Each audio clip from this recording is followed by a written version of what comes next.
Hey athletes, how are you? One of our most difficult ranges of motion is in our overhead squat. A lot of athletes come in and have challenges getting to full depth, controlling their range of motion, and doing that overhead squat safely and consistently over a period of time. So in the video today, we're going to go over a couple of the different ranges of motion issues and some flexibility issues that can be holding you back from performing that motion optimally.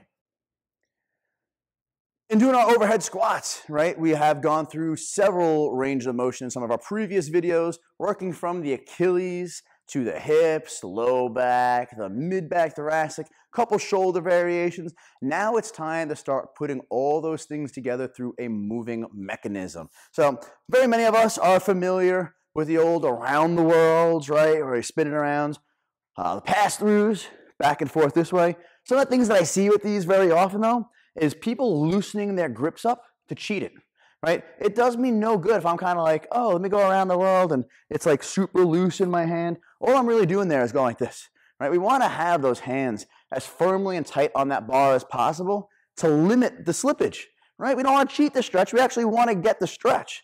So if you can get through that motion with the hands nice and tight on the bar, that's awesome. What we're going to add into it now is getting down into that overhead squat. So we're actually going to start doing our pass-throughs from a standing position, maintaining a nice neutral flow, setting that butt back as we begin to get deeper and deeper into our squat, notching ourselves down a little deeper each time until we're at the bottom of our squat, and then bringing ourselves back up again.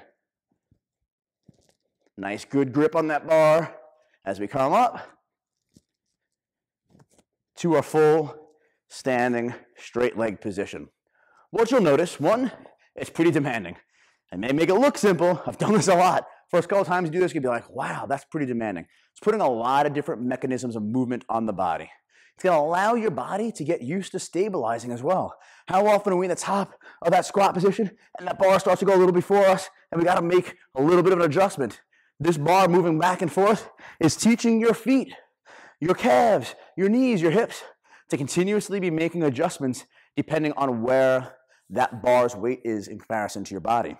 So it's going to allow you to be able to move and have the flexibility to be able to make those changes in everything from your calves and your Achilles and your ankles, up through your hips and your knees, through your lower back, your mid-back, your neck and chin, and your shoulders and arms. So this is one of the best ones. I always like to do this one at the end of my mobilizations for overhead squats, just to be able to make sure that everything is moving as it should be.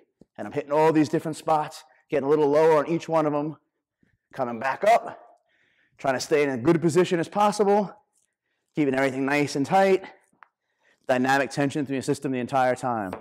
Go get at it.